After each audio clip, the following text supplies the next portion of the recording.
Hello and welcome to 101. I'm your host, Buddy Johnson. My special guest today is Mr. David Mitchell Kirby, better known as Doc. Doc, you and I have known each other a long time, about 40 years now. Yeah, absolutely, since we were both undergraduates here.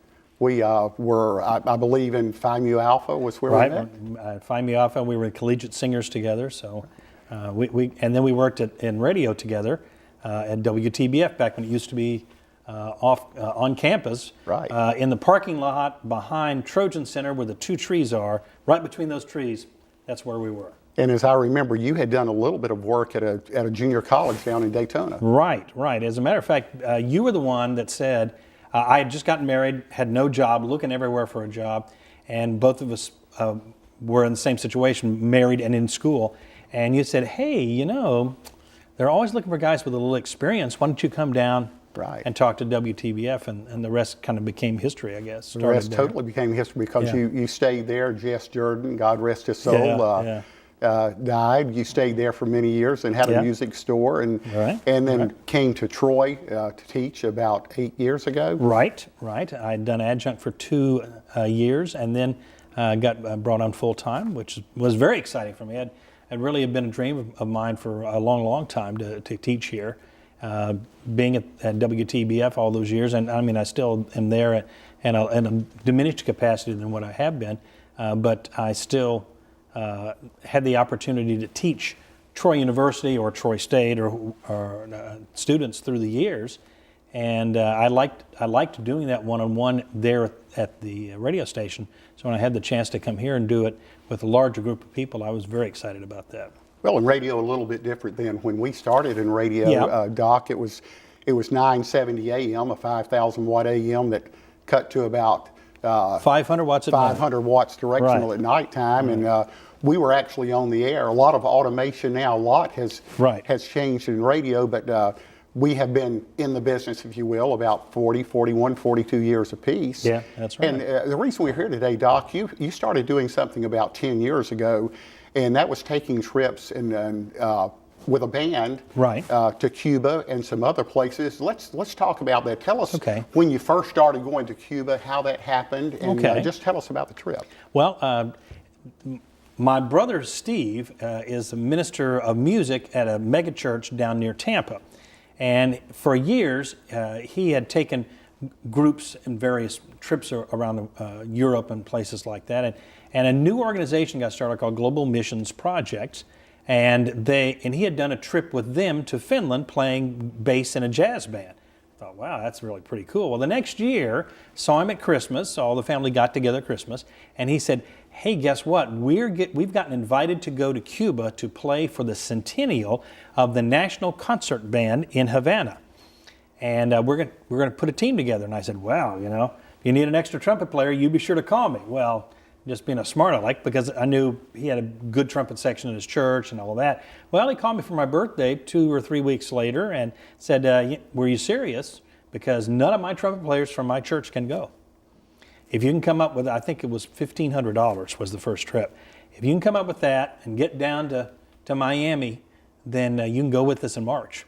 Well, how many were in the group, and where exactly did you play numerous concerts in Cuba? Right. The first trip, we stayed in Havana the whole time. Now, we were performing with the National Concert Band, and this was one of the early days of these type of, we were actually on a religious license to visit Cuba, but they permitted us, because the National Concert Band had invited us, as well as the Western Baptist Convention had invited us, so they let us go down there and do a thing. So we could play at churches, but amazingly enough, we could also practice with the National Concert Band, and we did a concert in the big civic auditorium in Havana with them, and we played some religious tunes. We also played some traditional band literature, marches and so forth, and some of their stuff, which was very, very cool.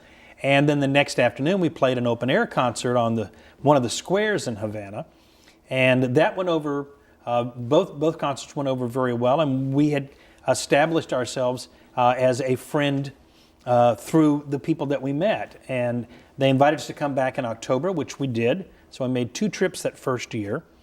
And we went down there. It was kind of during hurricane season, which was a little weird. but I grew up in Florida, so we were kind of used to hurricanes. Been there and done that. Yeah, absolutely.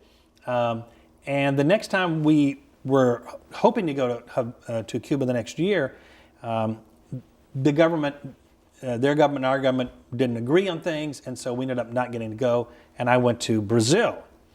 And that really started my traveling internationally with Global Missions Project. I joined a group called the Metro Big Band, which is by audition only. It's a stage band, a jazz band, 5 saxophones, 4 trumpets, 4 trombones, girl singer, rhythm section, the whole bit. A la stage band. Yes, yeah, exactly. And I started playing with them, I guess about 2006. And I've mostly made trips since then with those guys. I really enjoy them. Even though we don't have exactly the same personnel every time, most of us that go on those trips have gone on other trips with these guys, so we all kind of know each other, and it's kind of like having a family reunion whenever we make one of our trips. And so I did go back down to Cuba a year and a half later after the first trip, the third trip didn't make. We went on a third trip anyway. Went down there just as Hurricane Wilma was hitting and clobbering Tampa, clobbered Miami. We get down to Miami, staying in a motel there across from the airport, no electricity anywhere. So we finally get enough electricity. We get to fly down to Havana. They have electricity, but not much else. And we're in Havana for about 2 days, and then we get in a bus and we drive the entire length of the country and go to Santiago de Cuba, which is where San Juan Hill is. And it was about a 13-hour bus drive in the middle of the night. Wow. That was interesting. No street lights anywhere, just driving through the darkness. And every once in a while you'd see somebody standing on the side of the road hoping a bus or truck or something would come by and pick them up and give them a lift. But how were the concerts promoted? If it were an indoor concert, did they pay to get in? Was there an admission? Were they promoted by the government, by the local groups? Well, when we played with the National Concert Band, the government promoted the concert, and it was during the summer they have a concert at the auditorium every I think it's every Thursday night, and an outdoor concert every Friday afternoon. So that was just part of their standard series of concerts. Now, when we played at the churches would get the word out. We've got American musicians coming in, come join us, and so forth. And the churches, it's amazing because the church, under the current Constitution, which was reconfigured after Pope John Paul II visited in the late 1990s, the government was declared by Fidel Castro to not be a communist government anymore, but a socialist government. The difference being, in a socialist government, churches are not persecuted, so that the church grew exponentially, about 100-fold from the time that he took the restrictions off and the second or third time that we went. It's just grown enormously. All of the churches are booming, and but there are some restrictions. For example, they can't, for the most part, or couldn't originally, when we first started going down there, could not build a new building. They had to have an existing building, and if they wanted to expand, they had to get the building that had a contiguous wall and take out the wall, and they could expand that way.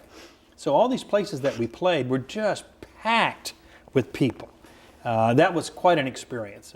So many of us come from smaller churches that are certainly not packed to the gills, and you go down to Cuba, and no matter what size church it is, everybody comes to hear.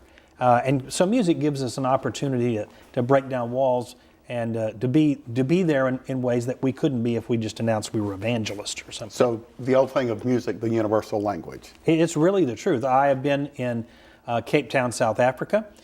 We played while we were down there in a jazz nightclub that is on the second floor between a regular nightclub and a adult store. I've been on the radio in Scotland. I've played in jazz bands in churches that were about to be physically condemned in Scotland because there's so few people go to it anymore they can't maintain the building. Whereas we went to another church that had it was not a very big congregation, but they had an enormous international reputation because they streamed all their services. And been to Israel, been to Finland, been to Ukraine, or Crimea. It was still part of Ukraine in those days. Been to Russia 3 times. been to Portugal, been to Brazil twice, been to Cuba 7 times. One time was with a study abroad group from Troy University. And the last time that I went to Cuba was last end of October, beginning of November. And so I've seen changes in Cuba over the 10 years that I've been visiting there. One thing is that the people in Cuba have a little more personal freedom, not a lot of personal freedom, but incremental things. For example, a couple of years ago, they allowed them to have their own cell phones. I remember that. Which doesn't seem like any kind of big deal to us, but to them, it was huge. Second thing, I guess I want to say about my 5th trip there, they changed the rules about motels. It used to be that from the time of the revolution in '59 up until about 2006 or 7, that no Cubans could stay in their own motels. The motels were for tourists. Okay. You got to stay in a motel for 2 nights when you first got married, and that was it. Even if you could afford it, which most couldn't, but even if you couldn't stay in one of the, because everything's owned by the state. And they changed the rules. So now when we go down there, there are middle-class Cubans who have somehow earned the money and they're staying in their own motels. So that's really neat. That's encouraging to us. And they've changed the types of licenses that we have to apply for a couple of times in the 10 years I've been going. I've been on religious visas where they let you do anything. I've been on religious visas where they only let you play at churches. I've been on cultural visas where they let you do anything except even go to a church. And so it's really interesting. The government, it's a totalitarian government, and they decide if you can do stuff or you can't do stuff. And so you have to be real careful, and of course you never, ever, ever talk politics while you're down there, not any kind of politics. I can remember about the 3rd trip we made. We were in Santiago de Cuba in a gift store, and all the gift shops everywhere in Cuba have all the same merchandise because they're all owned by the government, so they all have the same stuff. And we were looking at caps or something, and a guy came in speaking perfect English and asked us, because it was, I know what it was. It was 2008. It was an election year. And he wanted to know what we thought about the candidates in the American elections. Mm. And we noticed that the 2 women that worked that were the cashiers there sort of, kind of snuck back in a corner, kind of away from this guy. And we thought, this guy is an agent. This guy is one of their intelligence agents. And we had been told from the very first trip, there will be 4 or 5 intelligence agents at every place you perform, and they will all report back to their bosses, and all of their stories better match up, because the one that doesn't match up, he gets a one-way trip to prison. And so here's this guy who comes in and starts asking us stuff. So we played the dumb musician card. Hey, we're just musicians. We're here because we love Cuba. We love the people of Cuba. We have many friends here. We love the music here. We were invited to come down here, and we're so excited. And so for about almost 30 minutes, this guy kept asking us questions, and we kept essentially saying the same thing over and over to him. And finally, he left. And when he did, these 2 sweet little girls came back up and started selling stuff again. And so wow. you just have to be aware of that. And of course, Americans have done stupid things in Cuba while we were there. I mean, for 50-something years or so, there was, I think it was almost 60 years, there was trade between the United States and Cuba. There was a lot of interaction between the two. That's some of the cars that got down there because people would take a ferry from Key West and take their car with them to Cuba, and sometimes they'd sell it while they were down there, sometimes they'd just drive it around. When the embargo came along, all those cars that were down there could no longer be repaired because they might have a car, but they didn't have points or plugs. And so they had to figure out a way to be creative. And so a lot of those wonderful old cars don't burn gasoline anymore. They burn diesel because they have Soviet diesel engines that have replaced the old American engines because they couldn't get parts for the American engines unless you cannibalize it off another car. What about in the 10 years you've gone? You said there have been some changes, but let's go back about 10 years from the first time you went to the last time you went. 2-part question. how much have attitudes or living conditions changed during that time? How much has it changed since Castro left and Raul Castro, his brother, took over? And what would you see as changes moving forward if, in fact, relations are normalized in Cuba? Well, one thing is for sure, when we first got down there, you know, they'd been suffering under this oppressive regime for a long time by the time we went down there first time. And if you got people off to themselves in a secluded place where they knew that there were no microphones or cameras around, they would tell political jokes. And that Dangerous. that would be their way of protesting, was tell a political joke. And essentially what we got told pretty much everywhere we went was, one day our countries will be friends again. But as far as the Cuban people were concerned, I've only seen 2 or 3 people that really gave me the stink eye, you know. And they were much older men, and they were in old faded khaki jackets. They obviously were part of the original revolutionaries, or we wanted to look like that. And they suggested things that were anatomically impossible and that sort of thing. And as soon as they did, somebody else grabbed them and pulled them away because we were spending money, and they needed the money. The Cuban government desperately needs the money, which is one reason why the United States government for a long time wouldn't allow Americans to go down there and spend money, because they said, you're just propping up this regime. To a certain extent, that's true, but the poverty level down there is still enormously high. This last time that I went, just a couple of months ago, we went to the extreme eastern side of Cuba. We started off in Holguin, a place that I've been several times, which is very nice. It's the 3rd biggest city, and it is close to Playa Guadalavaca, which is one of the places where Columbus stopped.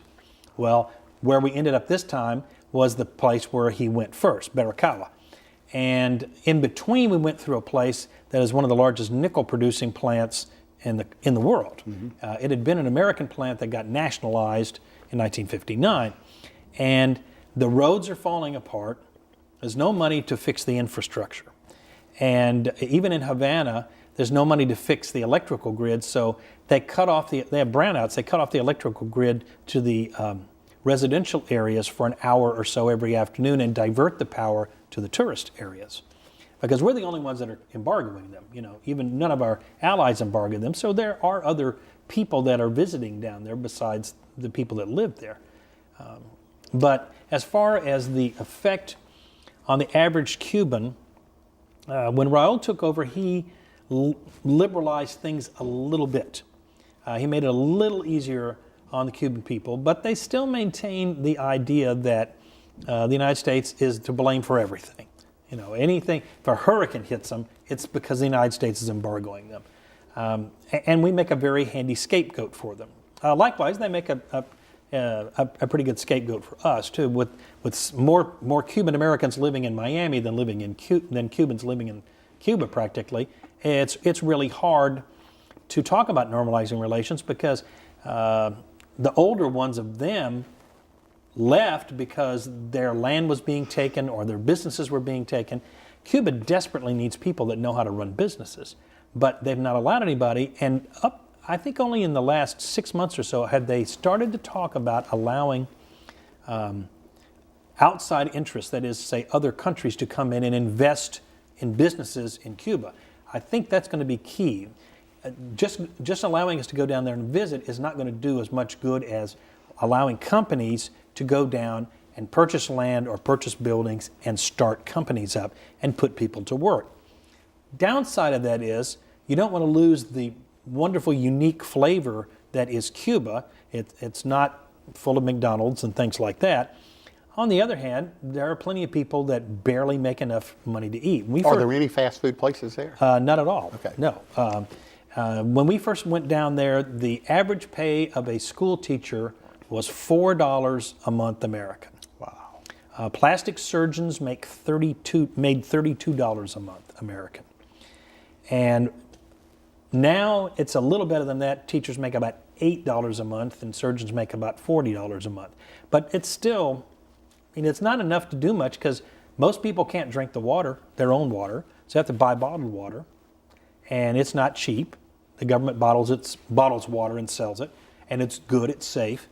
But if you are making $16 a month and you have to spend 75 cents a day for a bottle of water, you don't have a lot left over for rent or groceries or anything else. What about as far as poverty versus wealth? Is it those that are wealthy and then those that are at a poverty Destitute. level, they're destitute and not much in between? Not much. You don't really have a thriving middle class unless you have business. Okay. And they have a lot of small businesses that they've allowed to start. For example, if you own a car and you can drive people around, you can be a taxi driver. Now you still have to pay part of the money that you make to the government, but at least you make some money.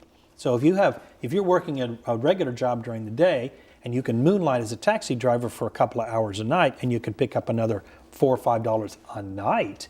Well, that is huge. Even if you have to give that same amount of money to the government, still you've made in a night what you wouldn't make in a week. So they're starting to see little things like that, which is helping, and it's helping the poverty level.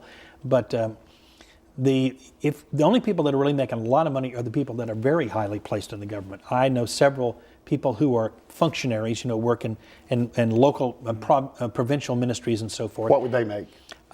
They make about $20 a month. And that's a lot. Yeah, that's a pretty decent salary. The guys who are the directors, say, of the Ogin Provincial Band and the Ogin Symphony, they make $22, $23 a month. What about, I've heard stories in the past many years ago about, say you're farming or you're a milk producer, have a dairy, that every bit of that goes to the government and then they sell it. If you sell any to a cousin or a friend, that's black market, you can be put in Right. prison. Does that still exist? Oh yeah. Of course, the black market, you just have to be really careful, but the black market is everywhere.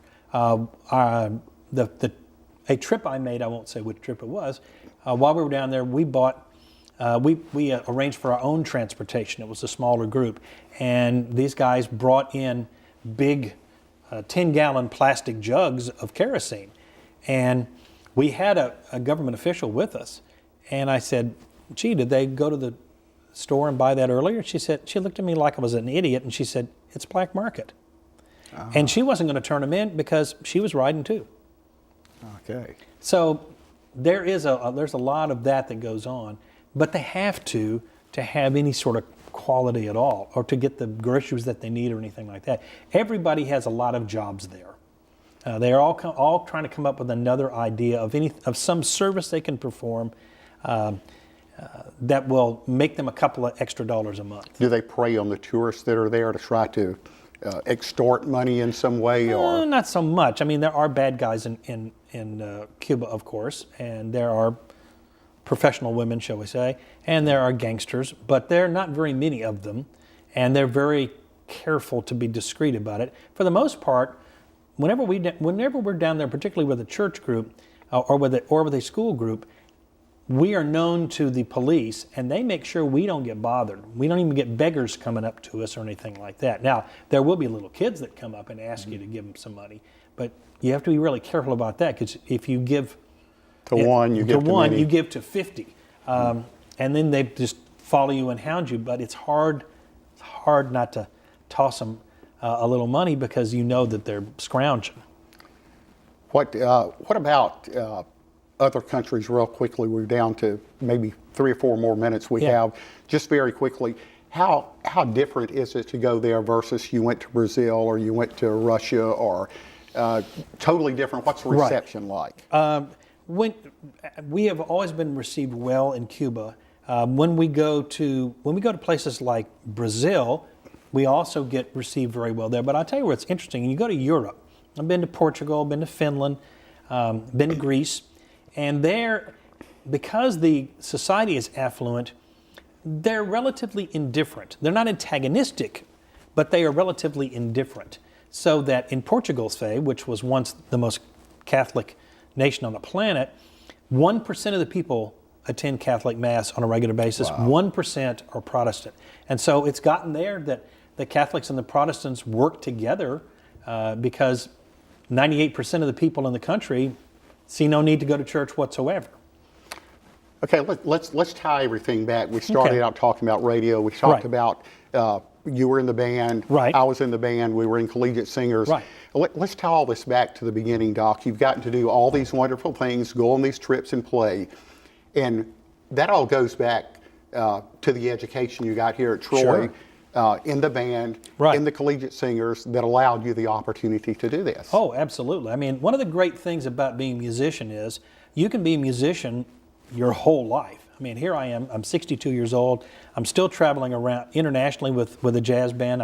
I'm now sitting in with a community jazz band that's been going on in Dothan apparently 30-something years. I just discovered them a couple of months ago, so I'm playing with them.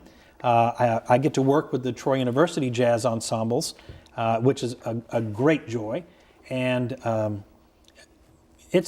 music is a really hard profession, but it is an absolutely wonderful love to have, an absolutely wonderful hobby to have. And if I hadn't been in the band with Dr. Long, if I hadn't met the kind of people, the quality of people that I'd met when I was an undergraduate and then a graduate student here, and the men and the women that I've come to know through the years, through the music department, now the music school, of course I wouldn't be.